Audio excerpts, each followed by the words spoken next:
അപ്പോൾ good morning. എല്ലാവർക്കും സുഖമല്ലേ? എല്ലാവർക്കും സുഖമാണെന്ന് വിശ്വസിക്കുന്നു. എല്ലാവർക്കും ലതികാസ് ബ്ലോഗിലേക്ക് സ്വാഗതം.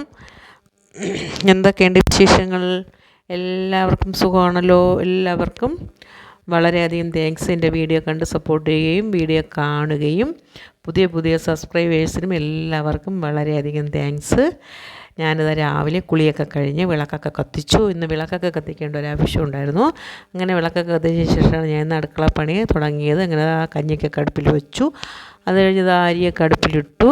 അങ്ങനെ രാവിലെ തകർത്തെ അടുക്കള പണിയാണ്. എല്ലാവരും വീഡിയോ കാണണം കേട്ടോ. വീഡിയോ കണ്ട് സപ്പോർട്ട് ചെയ്യാത്ത എല്ലാവരും വീഡിയോ കണ്ട് സപ്പോർട്ട് ചെയ്യുക, സബ്സ്ക്രൈബ് ചെയ്യുക, ലൈക്ക് ചെയ്യുക, കമൻ്റ് ഇടുക. ഇതിനൊന്നും ആരും മടി കാണിക്കില്ല. ഒന്ന് മീനും കരിപോടാണ്, ചാളക്കരിപോടാണ് കേട്ടോ. മീനൊന്നും കിട്ടിയില്ല. അതുകൊണ്ട് ചാളക്കരിയോട് ഇരുമ്പം പുളിയും തക്കാളിക്ക പച്ചമുളകും എല്ലാം ഇട്ട് വച്ചു. അത് കഴിഞ്ഞ് കുറച്ച് ചക്ക അവിയൽ വയ്ക്കുകയാണ്. എൻ്റെ ഒരു മാമി തന്നതാണ് ചക്ക. അങ്ങനെ ചക്ക അവിയലും ചാളക്കരിപോട് രസം ഇതൊക്കെയാണ് കേട്ടോ ഇന്നത്തെ വീട്ടു വിശേഷങ്ങൾ. എല്ലാവരും കണ്ട് സപ്പോർട്ട് ചെയ്യണേ. കണ്ട് സപ്പോർട്ട് ചെയ്യാതെ ആരും വീഡിയോ കാണല്ലേ പ്ലീസ്. എല്ലാവരും കണ്ട് സപ്പോർട്ട് ചെയ്യണം. പിന്നെ ഇതാ ചക്കയൊക്കെ അരിഞ്ഞ് തകർത്ത് കൂട്ടാണ്. കുറച്ച് ചക്കയേ ഉള്ളൂ. അതിനെ ഒന്ന് നമുക്ക് രണ്ട് ദിവസം കൊണ്ട് ഞാൻ ചക്ക ഉണ്ടാക്കുന്നുണ്ട്. ഇന്നത്തെ വീഡിയോയിൽ മാത്രമേ അത് കാണിക്കണുള്ളൂ. 2 ദിവസത്തേക്കുണ്ടായിരുന്നു കുറച്ച് ചക്ക തന്നത്.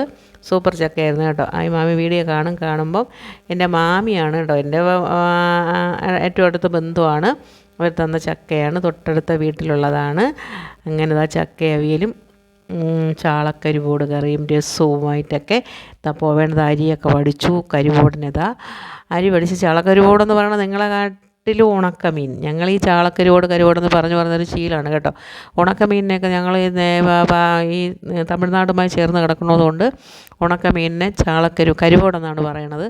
അതുകൊണ്ടാണ് ഇങ്ങനെ പറയുന്നത്. തിരുവനന്തപുരം ജില്ലക്കാരൊക്കെ കരിപോടെന്ന് തന്നെയാണ് പറയണത്. ഇപ്പോൾ ഫാഷന് വേണ്ടിയൊക്കെ എല്ലാവരും ഉണക്കമീൻ എന്നൊക്കെ പറയും. അങ്ങനെ അതാ ചക്കയ്ക്കൊക്കെ അരച്ച് കലക്കി അടുപ്പിൽ കൊണ്ടുവന്ന് വയ്ക്കാൻ പോകുന്നുണ്ട്. അങ്ങനെ രാവിലെ തകർത്ത ജോലിയാണ്. ഇതെല്ലാം അടുപ്പിലൊക്കെ വെച്ചു. ഇനി ഒരു തൈറോയിഡിൻ്റെ ഗുളിക കഴിക്കണം. തൈറോയിഡിൻ്റെ ഗ്രീൻ ടീ ഒക്കെ ഇട്ട് വെച്ചിട്ടുണ്ട്. അങ്ങനെ ഒരു തൈറോയിഡിൻ്റെ ഗുളിക ഗ്രീൻ ടീ ആയിട്ടൊക്കെ കഴിച്ചു. അങ്ങനെ ചക്ക അവിയൽ റെഡിയായി. റെഡിയായിക്കൊണ്ട് വരെയാണ് ചക്ക അവിയൽ.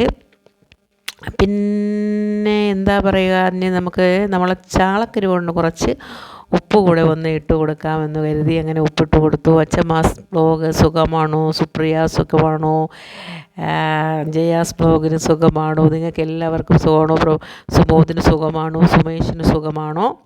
എല്ലാവർക്കും സുഖമാണെന്ന് വിശ്വസിക്കുന്നു. എൻ്റെ എല്ലാ ബ്ലോഗേഴ്സിനും എൻ്റെ സബ്സ്ക്രൈബേഴ്സിനും എല്ലാവർക്കും പ്രത്യേകം സുഖാന്വേഷണം, സ്നേഹാന്വേഷണം. ഞാൻ നിങ്ങളെയൊക്കെ പേര് വിട്ടുപോയെന്ന് വിളിക്കുന്ന സ്വപ്നലോകത്തിന് സുഖമാണോ? സ്വപ്നലോകം എന്ന യൂട്യൂബ് ചാനലിലെ ആളിനെയാണ് ഞാൻ സ്വപ്നലോകം എന്ന് പറഞ്ഞാൽ എല്ലാവർക്കും സുഖമാണോ? അതുകൊണ്ട് തന്നെ നമ്മളെ ജയാസ് കുമ്പളീസ് എൻ്റെ വീഡിയോ ഒന്നും ഇപ്പം കാണാറില്ല.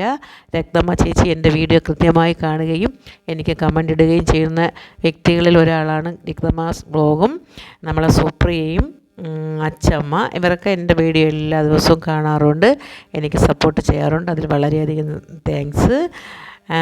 എല്ലാവരും തിരുവൈരാണിക്കുളം ക്ഷേത്രത്തിലൊക്കെ പോയിട്ട് വന്നു, വീഡിയോ ഒക്കെ കണ്ടു. ഞാനും പോയിട്ടൊക്കെ വന്നു. അങ്ങനെ വീണ്ടും ഞങ്ങളുടെ ക്ഷേത്രത്തിൽ ഇനിയിപ്പോൾ അടുത്തുടനെ ഉത്സവം തുടങ്ങും. അപ്പോഴും ഞാൻ വീഡിയോ ഇടുന്നതായിരിക്കും.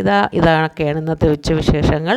ചോറുണ്ട്, മീൻ, ചക്ക അവിയൽ, ഒരു ചെറിയ ചൂര കഷ്ണം പൊരിച്ചെടുത്ത്